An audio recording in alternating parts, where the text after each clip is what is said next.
दोस्तों, ये है फूलों का खेत और मैं अपने खेत के अंदर खड़ा होकर वीडियो बना रहा हूँ। और ये एक छोटी सी लड़की है जो बीच में बोल रही है। आज हमने अपने गेहूँ में दूसरा पानी चालू कर दिया है और ये मेरी हंसी उड़ा रही है। हमने पहले इनमें खाद मरवा दिया था और अब पानी चालू कर दिया है। तो दोस्तों, इस छोटी सी बच्ची की बातों पर मत जाना। तो आइए चलते हैं वीडियो की तरफ। खाद दोस्तों हमने इनमें मरवा दिया था और आइए करते हैं फिर वीडियो की शुरुआत। और चलता हूँ आपको और नई अपडेट देने के लिए, क्योंकि हमने कल परसों अपनी ये गोभी के खेत की जुताई कर दी थी। मैंने आपको वीडियो में बताया भी है और आप उस वीडियो को ज़रूर देखें कि कैसे किसान को विवश होकर अपने खेत की जुताई करनी पड़ सकती है। तो क्योंकि मजबूरी में ही खेत की जुताई करनी पड़ी, रेट बिल्कुल भी नहीं मिल रहा था गोभी का। हम मंडी में ले जा रहे थे तो हमको घर से ही पैसे देने पड़ रहे थे, इतना भी रेट नहीं था। तो ये देख लीजिए सामने, ये गोभी का खेत है जिसको मैंने 3 बार जोत दिया था और कुछ हमने 2-3 गूल हैं जो वो रखे हैं, क्योंकि उसमें कई तरह की सब्जियां लगी हुई हैं जो हमारे घर पे मतलब हर रोज़ सब्जियां बनाने के काम आ जाएंगी। तो देखिए ये ऐसे कटी हुई गोभी पड़ी हैं। अब इसको सूखने देते हैं 3-4 दिन और फिर और वो देखिए पानी भी टूट गया। पानी चल रहा था तो थोड़ा थोड़ा पानी जा रहा था उधर, तो वो भी बंद करना पड़ेगा। तो ये देख लीजिए कैसा 3 बार बाई तो बिल्कुल खेत में अब कुछ नहीं दिख रहा। और ये थोड़ा सा हमने हिस्सा इसमें बचा दिया था।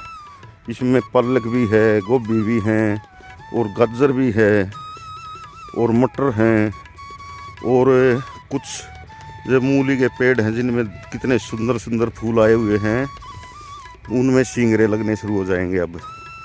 तो ये हमने 3-4 गूल बचा दिए थे। ये देखिए यहाँ गाजर हैं, ये मटर हैं, कितना बढ़िया सुंदर फूल आ रहा है मटर के ऊपर और मटर भी लगने लग रही हैं। ये गोभियाँ भी हैं। तो ये देखिए आप, ये गाजर हैं, थोड़े दिनों में गाजर भी तैयार हो जाएंगी और सब्जी का काम बढ़िया चलेगा।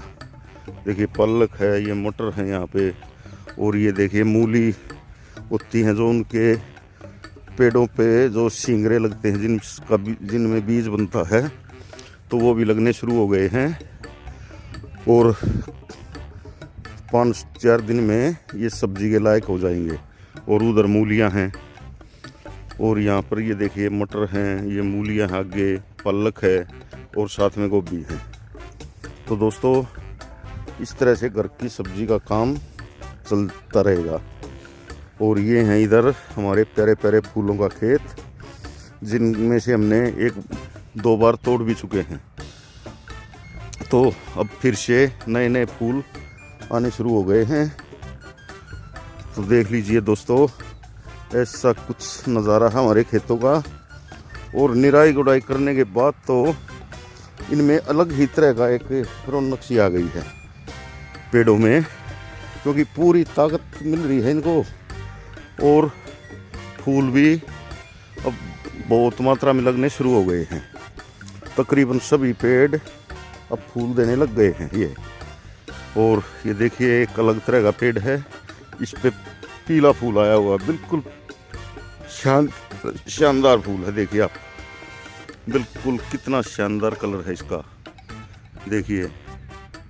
तो दोस्तों देख लीजिए, जब पूरे खेत में फूल लगेंगे अलग अलग तरह के, तो क्या सुंदर नज़ारा होगा। ये देखिए एक फूल ये इधर है, ये देख लीजिए कितना शानदार फूल है। और देखिए ये कितना सुंदर फूल है। तो दोस्तों ऐसे ऐसे नज़ारे देखने को मिलेंगे आगे आगे आपको, क्योंकि वो उधर तक खेत है ये बहुत लंबा। पूरे में जब लगने लग जाएंगे और इनमें अब खाद पानी जो इनका ताकत है वो मिलेगी पूरी, और पूरी तरह से जब ये पेड़ फूल देने लग जाएंगे तब मज़ा आएगा। और अलग अलग प्रजाति है, इनमें भी अलग अलग फूल हैं। तो देखिए ये अलग तरह का पेड़ है और अलग ही फूल है, और ये अलग तरह का फूल है, देखिए आप। तो दोस्तों ऐसा कुछ शानदार नज़ारा है निराई गुड़ाई होने के बाद, और खेत में बहुत ज़्यादा सुधार आया है निराई गुड़ाई होते ही, क्योंकि पूरी ताकत इनको मिलने लग गई और नीचे से हवा पानी बड़ी आने लग गया, और अब फिर से मिट्टी लगाने का काम चालू हो रहा है। ये देखिए आप,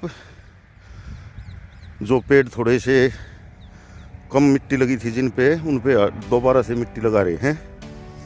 तो अब देखिए खेत को, यहाँ थोड़ा सा 10-20 पेड़ और होते तो बिल्कुल शानदार खेत दिखाई देता। ये देखिए सामने बिल्कुल एक नंबर का खेत दिखाई दे रहा है। और ये देखिए ये हमारे फूल।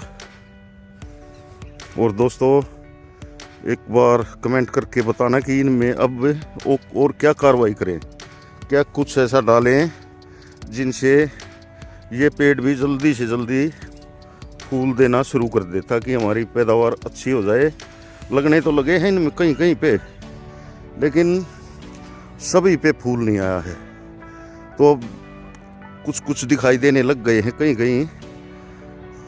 सामने सूर्यदेव है, इसलिए आपको भी थोड़ा सा वैसा नज़र आ रहा होगा, लेकिन चलो इतने शानदार नज़ारे में तो थोड़ा बहुत आपको भी वो करना पड़ेगा।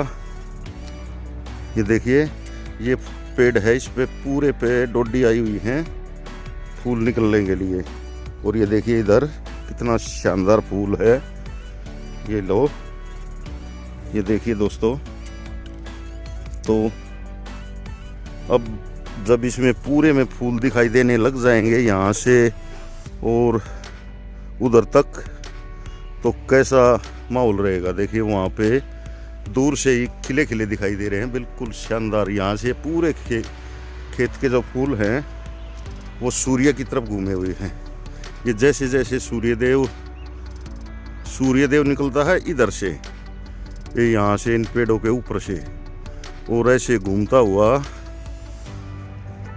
और इधर पश्चिम दिशा में जाके छिप जाता है।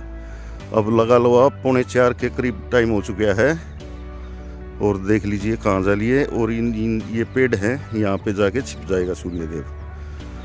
तो देखिए दोस्तों निराई गुड़ाई के बाद में कितना बढ़िया खेत दिखाई देने लग गया, और फूल भी दिखाई देने लग गए हैं, और पेड़ों में फुटाव भी ठीक ठाक हो रहा है। अब देखिए इनमें ये डोडी आने लग गई हैं फूल खिलने के लिए। तो दोस्तों एक बार कमेंट ज़रूर करना कि आगे हम इनमें क्या करें, ताकि और बढ़िया फसल हो सके हमारी, और बढ़िया मोटे मोटे फूल आ सके इनमें, ताकि बाज़ार में बढ़िया रेट मिल सके। क्योंकि अब त्योहारों का सीज़न शुरू होने वाला है, तो मंडियों में इनकी मांग भी बढ़ जाएगी। तो अब ब्याह शादी भी होने शुरू हो जाएंगे आगे, और कुछ त्यौहार भी आने शुरू हो जाएंगे। तो इसलिए देखिए एक खेत हमने भर दिए हैं, दूसरा पानी दे दिया है इनमें। मैं तो कल खेत में नहीं आया था, कल शायद 2 किले भर दिए होंगे ये दोनों के दोनों, इसलिए आज उस किले में पानी चला रखा है। तो मैं कल का दिन मिस कर गया, क्योंकि मुझे कहीं एक ज़रूरी काम से जाना पड़ा, और शाम को भी मैं लेट आया घर पे, इसीलिए वीडियो भी नहीं डाल पाया। वो जो हमने गोभी की बाई करी थी इमरजेंसी में, तो वो भी नहीं कर पाया। तो आज किया है वो वीडियो डाउनलोड मैंने, तो आप उसको ज़रूर देखना। उसमें मैंने किसान की जो सच्चाई है वो बताई है कि किसान के साथ क्या हो सकता है, क्यों उसे एक ही फसल पर उसका दारोमदार नहीं रहना चाहिए। क्योंकि हमने बिल्कुल तैयार गोभी थी, फूल गोभी, और वो बिल्कुल उसमें फूल आए हुए थे। और देखिए ये वो कॉलोनी है, ये रही छोटी सी, और कुछ इनके दूसरी तरफ बहुत सारे मकान हैं, तो यहाँ से दिखाई भी दे रहे हैं। और एक कॉलोनी ये इधर है, ये रही। यहाँ से बहुत सारे जो लेडीज़ थी, बच्चे थे, वे फूल गोभियों को उखाड़ उखाड़ कर ले गए, और कुछ मैंने पहले बांधी थी और उसकी अच्छी तरह से जुताई कर दी। तो उन्नत किसान डायरी में आप उस वीडियो को ज़रूर देखना दोस्तों। मेरे चैनल का नाम पहले किसान डायरी था, लेकिन उस नाम से बहुत सारे चैनल थे, इसलिए मैंने उन्नत और जोड़ दिया, आगे उन्नत किसान डायरी कर दिया। थोड़ा सा अच्छा सा नाम भी हो गया, और चैनल का नाम बदलने से थोड़ा सा व्यू पे तो असर पड़ा, लेकिन मैं वीडियो वही बना रहा हूँ। मैं अपने खेतों की पूरी अपडेट देता हूँ, शुरू से लेकर आखिर तक। अब देखिए मैंने कब ये गेहूँ बोए थे, कैसे बुआए थे, वहाँ से लेकर खाद कैसे डाला, पानी कैसे दिया, कितने पानी आ चुके हैं, सभी अपडेट मैंने आपको दी हैं। ऐसे ही फूलों की है, ऐसे ही वे गोभी हैं उनकी, तो सभी फसलों की मैं लाइव अपडेट आपको दे देता हूँ। तो ये देख लीजिए दोस्तों, वो खाद लगाने का भी वीडियो है, उसमें देखिए कब खाद हमने लगाया था और पानी अब आया है। और देखिए खाद लगाने के बाद इनका रंग आप देख लीजिए। मैंने उसमें बोला था भाई जो खेत है, फसल है खेत में, वो अपने आप से ही ताकत मांग लेती है कि भाई मेरे अंदर अब खाद डालो, अब इसमें ये डालो, तो कलर बदल जाता है एकदम फसल का। जैसे कि आदमी भूखा होगा तो उसका चेहरा ही अलग होता है, और अगर आदमी ठीक ठाक छक्या हुआ है तो उसके चेहरे पर रौनक मिलेगी। तो इस तरह से देख लीजिए आप, गेहूँ में अलग तरह ही की रौनक आ गई वो खाद डालने के बाद में, और पानी देने के बाद। तो अब तो ये देखिए दिन दुगनी रात चौगनी उन्नति करेंगे। तो दोस्तों मेरे चैनल उन्नत किसान डायरी को सब्सक्राइब करो और लाइक करो वीडियो को, और शेयर करो, ताकि बहुत सारे किसानों तक, और किसान ही क्या सभी देखते हैं ऐसे वीडियो जिनको ये नहीं पता भाई खेती कैसे होती है, जो शहरों में बैठे हैं, और किसान की क्या क्या समस्याएं हैं, तो इसमें सभी को पता चल जाता है। इस वीडियो में जब मैंने गोभी भाई, तो मैंने ये कहा था भाई MSP जो न्यूनतम समर्थन मूल्य है किसान को मिलना चाहिए, ताकि उसको पता लग सके भाई इस खेत में कम से कम जो तू लागत लगा रहा है वो तो तेरी निकल ही आएगी। अगर किसान को वो नहीं मिलता तब होता है झंझट। अब देखिए गोभी 2 रुपये किलो, 2.5 रुपये किलो ऐसे बिक रही हैं, और यहाँ से हम मंडी में ले जाते हैं, तुड़ाई कटाई सब करके, मंडी का किराया, आड़ती का खर्चा लगा के अपने घर से पैसे देने पड़ रहे थे हमने। तो कम से कम अगर 15 से 20 रुपये रेट हो तो तब किसान को 1-आध रुपया बचता है। तो वो लागत जो लगी है वो तो दूर गई, हमको ही घर से देने पड़ रहे थे, इसलिए हमने इसकी जुताई करनी पड़ी, ताकि भाई अब जो अगली फसल बोने का टाइम है उस तक तो ये खेत अच्छी तरह तैयार हो जाएगा। तो बिल्कुल तैयार गोभी थी, और ऐसे कैसे करनी पड़ी। अब जुताई कर रहे थे तो ये पास पड़ोस से ये जो कॉलोनी है ये आ गए लेडीज़ और बच्चे, बोले हम ले जाएं। मगर भाई ले जाओ, लेकिन पत्ते डाल जाना यहीं पे इनके, तो उनका खाद लग जाएगा खेत में, और क्या हुआ। तो ऐसा कुछ भी किसान के साथ हो सकता है। तो दोस्तों मैं इसीलिए कहता हूँ भाई एक ही फसल पे निर्भर मत रहो। जैसे हमने यहाँ पर गेहूँ बो रखे हैं, उसमें गोभी थी, इसमें फूल हैं, तो कोई ना कोई एक फसल तो बढ़िया होगी। तो उसमें ये है भाई चलो कति बिल्कुल ही कर्म फूट रहे हैं, उसकी तो बात ही अलग होती है। लेकिन तकरीबन किसान जब फंसते हैं, जब उनकी एक फसल हो और उसमें कुछ गड़बड़ हो जाए या रेट नहीं मिले, कुछ भी हो जाए, तो फिर वो किसान करेगा क्या। क्योंकि अगर वो खेती पर ही निर्भर है तो उसकी तो भैंस पानी में गई ही गई। तो इसीलिए दोस्तों वीडियो को लाइक और शेयर करो और मेरे यूट्यूब चैनल किसान डायरी को सब्सक्राइब भी करो, क्योंकि नाम बदलने के बाद में व्यू आना बहुत ही कम हो गए हैं इस पे। तो थोड़ा सा करो मदद, और ताकि ये यूट्यूब चैनल जो ग्रो हो सके बढ़िया तरह से जैसा पहले था। तो ठीक है दोस्तों, इस प्यारे प्यारे सीन के साथ लेते हैं आपसे विदा। धन्यवाद। जय हिंद, जय भारत।